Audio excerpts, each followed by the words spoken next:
वागर्थ प्रतिपत्तये पुरुषोत्तम के रूप में उन्हें दर्शाया गया है। और राम जब सीता और लक्ष्मण के साथ वन में थे, उस समय रावण सीता के अपहरण करने का जो है पूरी योजना बना रहा है। और ऐसी स्थिति में राम को सीता से विलग करना चाहता है कि ताकि उसका अपहरण किया जा सके। इसलिए मारीच के पास आते हैं और रावण मारीच के पास आकर सारी कहानी सुनाते हैं। कुछ बातें सत्य भी है, कुछ मनगढ़ंत बातें भी, और सारा दोष राम के ऊपर बढ़कर यह सिद्ध करना चाहता है कि उसने अपराध किया, तो क्यों नहीं हम उसकी भार्या का अपहरण कर लें। इस तरह की बात कहने के लिए जब मारीच के पास आता है, जब मारीच को पता चलता है जो इस तरह की बात है, तो मारीच ने कई शब्दों से, परुष वचनों से कहा कि हे दशानन, हे तात, यह बहुत बड़ा अपराध है। तुम जो कहते हो कि स्वर्ण मृग बनकर मैं वहाँ जाऊँ, यह बात सुनकर उसका मुंह सूखने लगता है और अपने ही होठों को, सूखे हुए होठों को, भय राम के पराक्रम रूप को देखकर, राम के शौर्य को स्मरण कर, राम द्वारा कई बार प्रहार की बातों को स्मरण कर उसके मारीच के होठ सूखने लगते हैं। वाल्मीकि लिखते हैं कि अपने ही होठों को स्वयं वह अपने होठों को अपने जिह्वा से उसने तर करने का प्रयास किया, क्योंकि होठ सूख गए थे भय से। और जिस बात को महर्षि ने बहुत खूबसूरत ढंग से, बहुत ही अच्छे ढंग से प्रतिपादित किया है कि तस्य राम कथाम श्रुत्वा मारीचस्य महात्मनः, उस जो मारीच, महात्मा मारीच थे, उसकी क्या स्थिति हुई? शुष्कम समभवत वक्त्रम, मुख सूख गए भय से, परित्रस्तो बभूवच, और वह परित्रस्त हो गया, त्रस्त हो जाता है। इस प्रकार की बात यहाँ कहता हुआ यहाँ दिखाई दे रहा है। विशेष रूप से जब आप इसके 36 अरण्यकांड का जो 36वां सर्ग है, तो 22 श्लोक संख्या में इस प्रकार की बात कही गई है कि किस प्रकार से उसके होठ सूखने लगते हैं राम के स्मरण से ही, राम के भय से, राम के धनुष और बाण को स्मरण करके। और सारी बात बताता है कि हे तात, हे दशानन, ऐसी गलती मत कर लेना।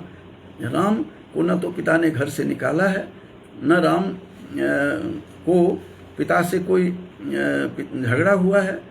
अपने पिता के वचन को पालन करने के लिए, अपनी कैकेयी माँ द्वारा जो वचन दिया था उनके पिता ने, उनके पिता के वचन को सत्य करने के लिए ही मेरे पिता ने, उनके पिता ने उन्हें जो कहा है, तो वो पिता की आज्ञा पालन करने के हेतु यहाँ आया है। उसको पिता ने घर से परित्याग नहीं किया, न तो परित्याग करने का उसमें कोई, राम में कोई इस प्रकार के दुर्गुण है, न व्यसन है।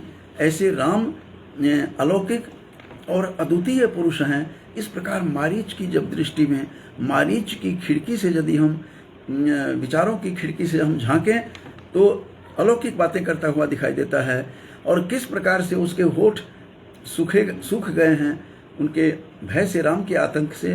तो वाल्मीकि के इसी में जो इसी अरण्यकांड का जो 36वां सर्ग है, उसके 22 श्लोक में क्या कह रहा है कि ओष्ठौ परिलिहन, दोनों होठों को चाटने लगा, सूख गए थे उसके होठ भय से, आतंक से। शुष्कौ नेत्रई रनिमिषैरिव मृत भूत इवार्तस्तु रावणम समुदैक्षत। राम को, राम के विषय में सुनकर उसके होठ सूख गए, साफ जैसे कोई लाश पड़ी हो उस तरह का उसकी स्थिति हो जाती है मारीच की।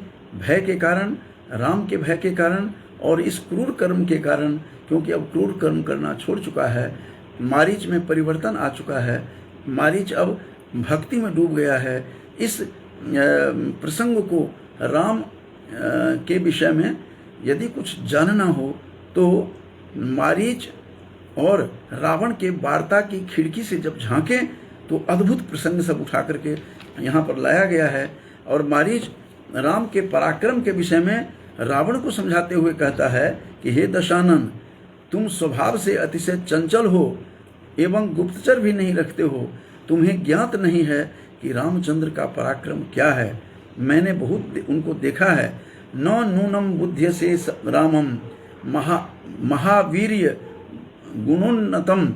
वह उस महान वीर रावण के उस राम के विषय में, हे रावण, तुम नहीं समझ पा रहे हो, और वह तुम चंचल हो इसीलिए नहीं समझ पा रहे हो, न तो तुम्हारे पास कोई गुप्तचर है, जिस कारण से तुम अज्ञात हो।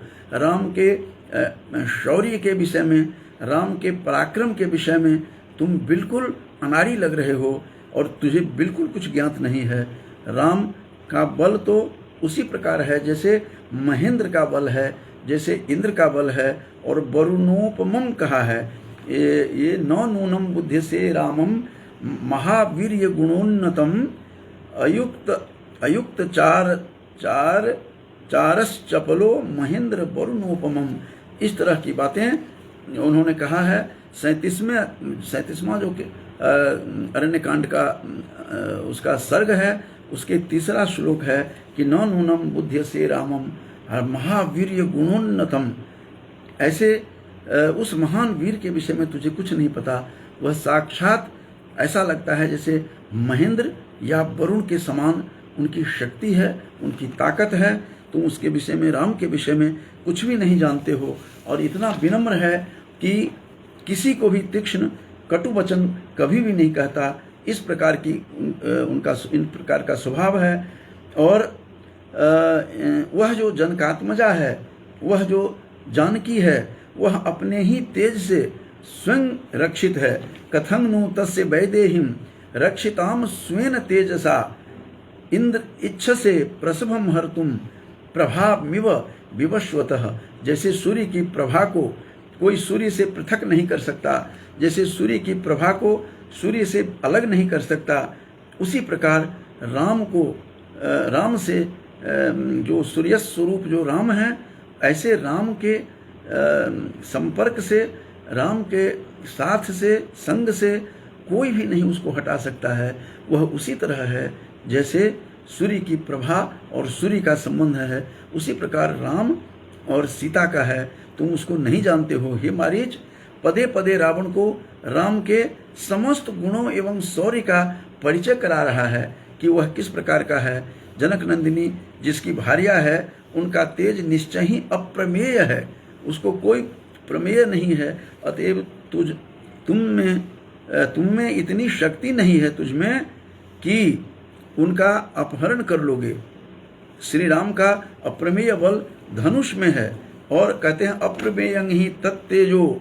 उसका कितना अप्रमेय तेज है कि तत्तेजो यस्य सा जनकात्मजा, जो जनकात्मजा जिसकी भार्या है, ऐसे राम में कितना तेज है कि न त्वम समर्थस्ताम हर्तुम राम चापाश्रयाम बने।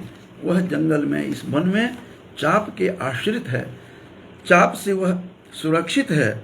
और इस प्रकार से तुम यदि अपने प्राणों की इच्छा चाहते हो, यदि अपना प्राण बचाना चाहते हो, तो इस प्रकार का कार्य कदापि मत करना। राम के शौर्य को तुम समझते नहीं हो। राम के एक की और भी कथा मारीच ने सुनाया है। रावण को कहता है कि हे तात रावण, तुझे इस बात का परिज्ञान नहीं है कि एक बार राम जब बालक राम के रूप में था और छोटी अवस्था में था, बिल्कुल युवा भी नहीं हो पाया था, तो यज्ञ की सुरक्षा के लिए जब विश्वामित्र उनको जंगल में लेकर के आए थे, वन में लेकर के आए थे, तो एक बार मैं उपद्रव करने के लिए आया था और पर्वत के समान काला मेरा आकार था, और कहते हैं कि हजारों हाथियों का बल मेरे पास था, और ऐसे मुझ पर उन्होंने भगाने के लिए, मारने के लिए नहीं प्रयास किया। उन्होंने तीर फेंका और तीर को उन्होंने फेंका मेरे तरफ, और सब तो साथी जो थे मेरे मारे गए थे।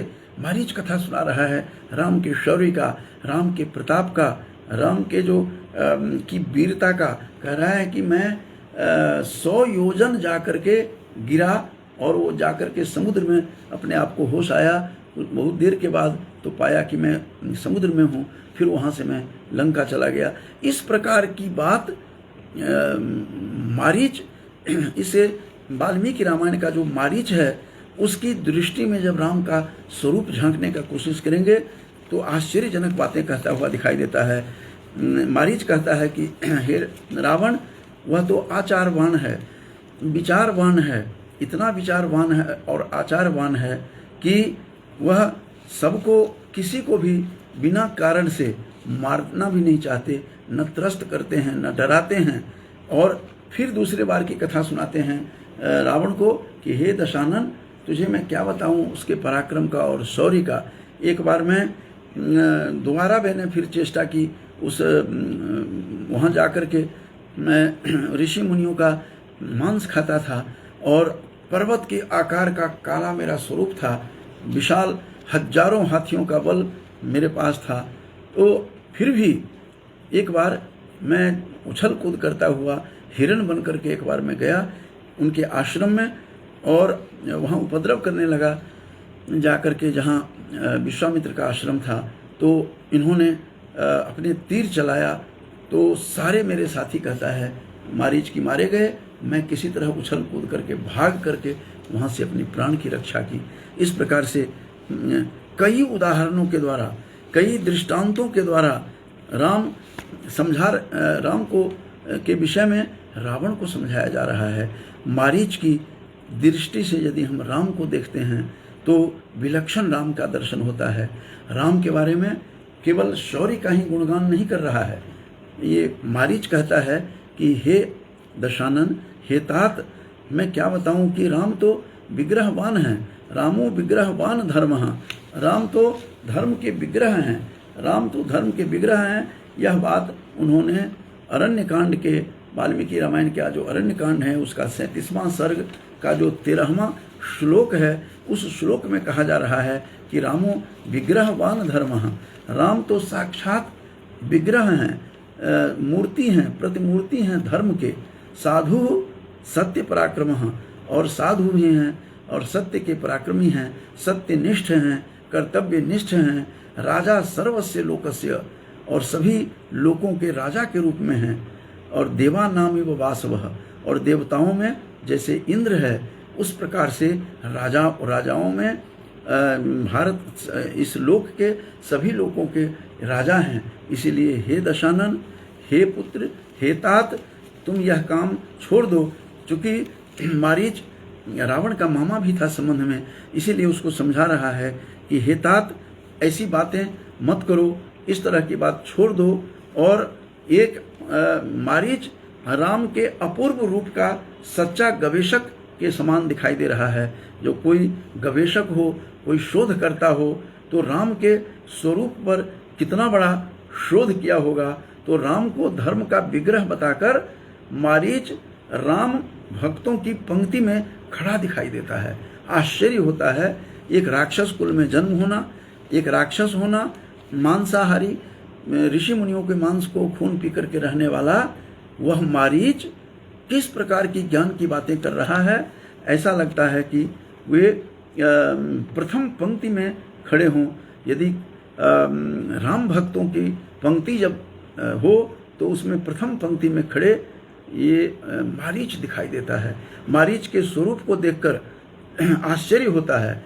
और रामो विग्रहवान धर्म प्रसिद्ध हो गया। इनका यह श्लोक विद्वानों का कंठाभूषण बना हुआ है कि रामो विग्रहवान धर्मः। इस प्रकार एक राक्षस की उक्ति, जब राक्षस होकर के प्रतिपक्ष का आदमी, यदि कोई शत्रु पक्ष का व्यक्ति यदि किसी की प्रशंसा करे तो वह सत्य पर आधारित होता है। उसी प्रकार मारीच शत्रु पक्षी होकर रावण को समझा रहा है, आईना दिखा रहा है। हे रावण, हे दशानन, यह गलती मत करना। राम साधारण नहीं हैं, साक्षात राम धर्म के विग्रह हैं। और मैं तुझे सच्ची सच्ची बातें कहता हूँ, क्योंकि सच्ची बातें कड़वी जरूर होती है लेकिन लोग बताना नहीं चाहते। और यह भी प्रसिद्ध कर दिया उन्होंने अपनी उक्ति से। और यहाँ वाल्मीकि रामायण के अरण्य कांड का जो 36वां सर्ग है उसके 18 जो उनका उसमें 37वें सर्ग का जो दूसरा है उसका उस पर श्लोकों पर यदि हम नज़र डालेंगे, वाल्मीकि रामायण के अरण्य कांड का जो 37वां सर्ग का जो दूसरा श्लोक है वह क्या कहता हुआ दिखाई दे रहा है, जो विद्वानों का आज कंठाभूषण बना हुआ है। क्या है? तो सुलभा पुरुषा राजन सततम प्रियवादिनः। हे राजन, उसको कह रहा है, मारीच कहता है रावण को, हे राजन, सुलभा पुरुषा, सुलभ हैं कौन से लोग? सततम प्रियवादिनः, जो मीठी मीठी बातें करते रहते हैं, चिकनी चुपड़ी बातें करते रहते हैं, ऐसे लोग पदे पदे कदम कदम पर मिलते हैं। लेकिन अप्रियस्य च पथ्यस्य वक्ता श्रोता च दुर्लभ, जो अप्रिय बातें हो लेकिन हितकर हो, ऐसी बातें इस संसार में सर्वथा दुर्लभ होते हैं। तो इस प्रकार की बातें कर रहा है। तो शत्रु पक्ष का जो रावण का मामा था मारीच, वह उसकी मारीच की दृष्टि से यदि राम को देखना चाहेंगे, उनके विचारों की खिड़की से यदि मारीच के विचारों की झरोखों से देखना चाहेंगे, तो राम का चरित्र अद्भुत, अपूर्व और विलक्षण दिखाई देता है। आश्चर्य होता है और कहता है कि हे राजन, ये गलती मत कर लेना। राम साधारण नहीं है, न केवल पराक्रमी है, बलशाली है राम, और शूरवीरता से भरे पड़े हैं, अपितु एक आचारवान, विचारवान और सच्चरित्र हैं। उसका चरित्र ही रावण को आईना दिखा रहा है और राम के चरित्र को बता रहा है कि न तो तुम गुप्तचर रखते हो रावण, न कुछ रखते हो, तुझे राम के विषय में कुछ भी पता नहीं है। इसलिए राम तो साक्षात धर्म के विग्रह हैं।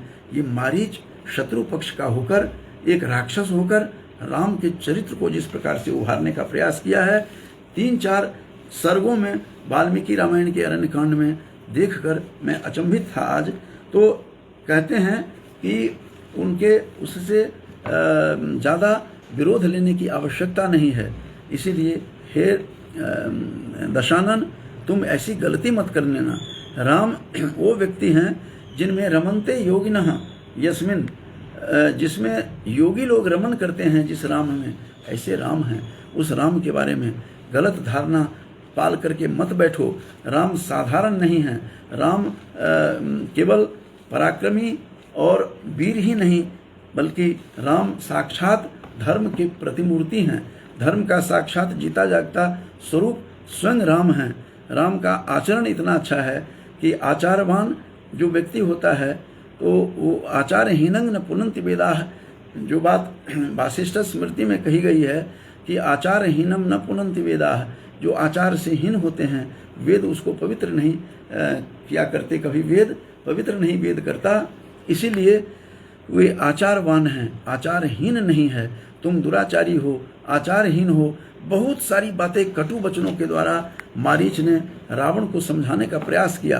कहता है मैंने ये सब काम छोड़ दिया है, राम की वीरता देखी है मैंने, बाल काल का राम, मैंने थोड़े से एक तीर क्या मारा कि मैं 100 योजन जा कर के गिरा था समुद्र में, जबकि मैं पर्वत के आकार का, काला मेरा स्वरूप था। इस प्रकार की बातें करता है। तब भी वह बालक राम ने मुझे दौड़ा करके भगा दिया। तो तुम अब तो युवा हो चुके हैं, अब सारा का सारा सामर्थ्य है उसमें, इसीलिए उससे मुकाबला करने का, प्रतिस्पर्धा करने का प्रयास मत करो, सीता को हरण करने का प्रयास मत करो। बहुत सारा समझाया, लेकिन जैसा कि दिनकर ने कहा है कि जब नाश मनुष्य पर छाता है पहले विवेक मर जाता है। मनुष्य के ऊपर जब नाश छाता है तो पहले विवेक मतलब ज्ञान को समाप्त करता है, और जब ज्ञान समाप्त होता है मनुष्य का तो विनाश की तरफ जाता है। ये सारी बातें मारीच ने रावण को समझाया है। तो रावण और मारीच के बातों को जब देखेंगे संवाद को, तो राम का स्वरूप, राम का किस प्रकार का स्वरूप है वह हमारे सामने उभर करके आता है।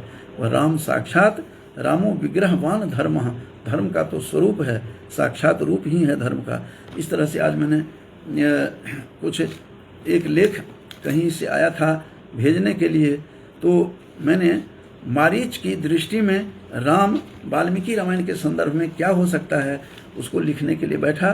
तो प्रातःकाल मैंने देखा कि वाल्मीकि रामायण में मारीची का राम, मारीच की दृष्टि में राम को देखेंगे, राम को झांकेंगे तो राम का स्वरूप विलक्षण, अद्वितीय और अनुपम है। No doubt Rama's character is different and unique. इस प्रकार की बातें हम मारीच की दृष्टि में हम झांकने का कोशिश करेंगे। विशेष रूप से वाल्मीकि रामायण के अरण्य कांड को जब देखेंगे तो गजब का राम का स्वरूप बताने का प्रयास किया है, जिस राम का नाम लेकर न जाने कितने लोगों ने मोक्ष को प्राप्त कर लिया। सारे कलमश, सारे दुर्गुण राम के स्मरण मात्र से ही चकनाचूर होकर के समाप्त हो जाते हैं। ऐसे राम के उस चरित्र को बार बार कहकर बोलकर मैं भी अपने जिह्वा को पवित्र करता हूँ, पावन करता हूँ। तो आज का मेरा यही था कि राम के चरित्र को यदि देखना हो तो मारीच की दृष्टि में यदि हम राम को झांकने का कोशिश करें, प्रयास करें, तो राम का स्वरूप विलक्षण, अद्वितीय हमें दिखाई देता है।